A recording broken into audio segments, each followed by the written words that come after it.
No tax penalty. Some of you, I can tell, bright and conniving and scheming, thinking he said roll. No tax penalty. So if I take my 401k and move it into the 457, I don't have to be 59 and a half? No, you do. Okay. The 457 is what I'll call a weak plan when we look at it compared to the other 400 plans. Meaning, when you bring money into a 457 plan, it doesn't suck up or it doesn't become part of the 457. That's one of the reasons we hire a record keeper, because they have to track rollover dollars separate from 457 contribution dollars. So for instance, when I rolled my corporate 401k into the plan, or IRA, when I open my account or get my statement from OSGP, I see one balance. I see the money that I rolled in years ago, and I see the money I've been contributing over the last 16, 17 years. The second or third page of my statement, it shows, it breaks it down for me, rollover dollars and contribution dollars. But my rollover dollars still have the 59 and a half tax penalty attached to them. I'm under 59 and a half. If I leave state service and go to withdraw money out of my OSGP account, I can take my contribution portion, no tax penalty. But if I take all that money out and start tapping into my old 401k money, then I have to pay the penalty. Okay. So we will always distribute $457 to folks first, just to help them avoid that penalty. But realize you're not going to give money immunity from the age penalty just by moving it into our plan. It's just going to keep. Now, on the flip side of that, one of the positives to that is do not fear rolling money into our plan for fear that you can't touch it. Because contributions you can't access to a separate employment. There's no in-service withdrawal. So while it's any age, after a severance of employment from that entity. So if I have no, so for my 401k, if I was thinking, well, what if I get into a real bad financial bind and I decide I want to pull money out and pay the tax penalty? If I roll it in, now's the time, do I have to quit my job? No. I can withdraw my 401k money in service. So that's not off limits to me. So you can do an in-service withdrawal of rollover money, so you're not putting it off limits. You just can't touch your contributions while you're still working for the ESD. So it gets you, the negative side is you don't get to give it the immunity from the tax penalty, but the good news is you haven't put it off limits to yourself. So you can still bring it into our plan, invest it in our investments, pay our extremely low fees, and yet still have access to it if you were to need it in an emergency or want to. Low fees, as I just mentioned. That's one of the main reasons employers in the state bring us on board. Even in an educational environment where you may have 2, 3, 4, 5, 7, 13 403B plans out there.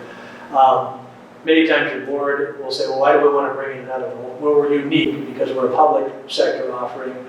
We may be unique in a 457. Many times we're the only 457 plan that districts will use or ESDs will use.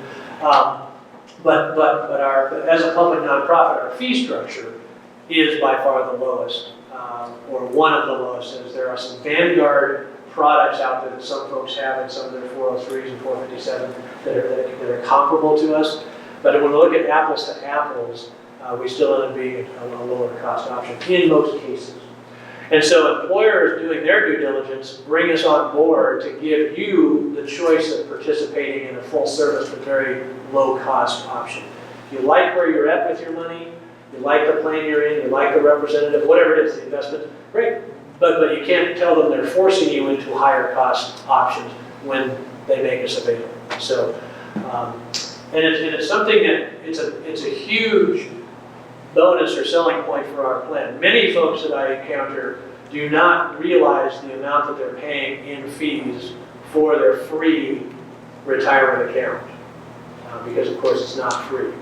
Many times you don't see the fees that you're paying, other than if you pour through some investment literature that comes to you maybe once or twice a year in the form of those prospectus booklets with a lot of fine print. In other words, on your statement, you rarely will see them subtracting out the bulk of the fees that they're taking from you.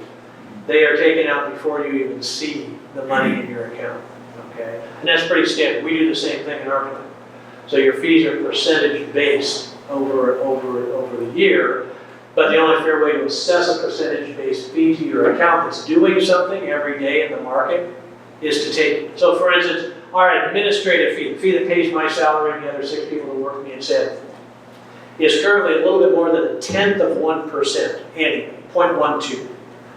But the only fair way to assess that little more than 1/10% to you is to take 1/365th of 1/10% from you every day. So we may be talking pennies, nickels, dimes, dollars as your account gets bigger, but it's happening every single day. And so that's why you tend not to see a line item statement, because you'd have a big old statement when you get that, because every day something's happening fee-wise. What that has, though, the effect of is a lot of people aren't aware of how much they're actually paying in fees. And so we want people to be aware of that. So that's one thing. And we don't have any add-on or additional or hidden costs. Many times if you look at a fee structure sheet for another provider, you're going to see after the fee several symbols, an asterisk, and there's an exclamation point, a squiggly line, and then you got to go back farther, and there's a fee on top of the fee on top of the fee on top of the fee. So we don't have any of those, no hidden costs, no front loads, back loads, commissions, anything like that. It's just a straight. If you grab one of these enrollment packets, before you leave today, there's the fee structures in this, it's also on our website. One single sheet of paper, no additional squiggles or anything to look after. No surrender fees, oversight by the Oregon Investment Council. So anyway, so the bold-faced rate, these are things that are unique to our plan. Okay, the low fee structure, the no surrender penalty, to move money, or in other words, if you have another 457 provider, you want to transfer money to them, that's fine. One thing to note when I talk about rollovers, many times as people learn about our plan, they want to take their 403B and move it to our plan. You can't if the 403B was established with this employer. Federal law doesn't allow you to mix those two different types of money with the current employer. So if you have an old plan from a previous employer, you can move that money into the plan. And once Northwest Regional ESD becomes a former employer, when you retire or move on, you can then take your 403 and move it to your LSGP. But currently, you can't mix the two with the same employer. But we'll have folks, the oversight by the Oregon Investment Council, just touching on that is another unique characteristic of our plan. By law, this plan must operate for the benefit of the participants. It's in statute. By law, another statute says the investments in the plan must be prudent and productive.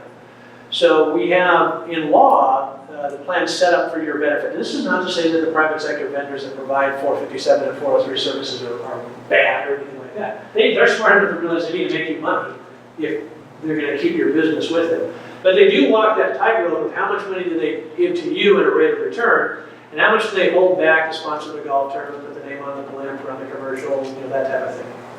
And so we don't have to worry about that as a public nonprofit state agency. So we're able to pass on by law, operating a plan for the benefit of participants is reflected in our fee structure. You keep more of your money for yourself in your retirement. We think that's a good thing. The Oregon Investment Council is the enforcement wing of that prudent and productive statute. Meaning if we've got underlying funds in our plan that are underperforming market averages, benchmarks that we have set, just doing something crazy, they have the ability to remove and replace those. So they're the ones that are kind of enforce that statute. Just earlier this morning, as I mentioned, I report quarterly to an advisory committee that's made up of local government representation, state employee representation, retired participant representation throughout the state. And one of the things that our record keeper reports to them. We currently use Voya Financial as a record keeper, so they're the ones keeping all those monies separately, my 401k for my contributions. They're sending me the statements, running the website. They've hired 4 presenters that I work with throughout the state to make sure we're actually covering the education pieces that are out there. So they do a lot of things for us on that.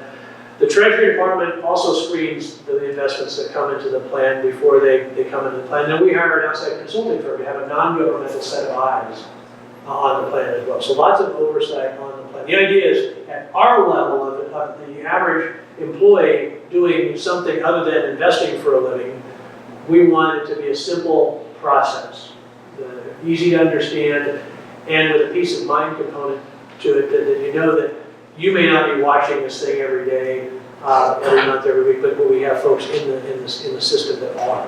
And they're always referencing back to that statute of what's in your best interest, as long as we're obeying the law and that type of thing.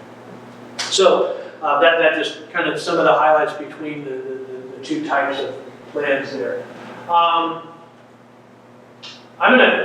throw it out right now, just for any questions that you might have, just in the room here, before I just want to kind of breeze through some stuff real quick.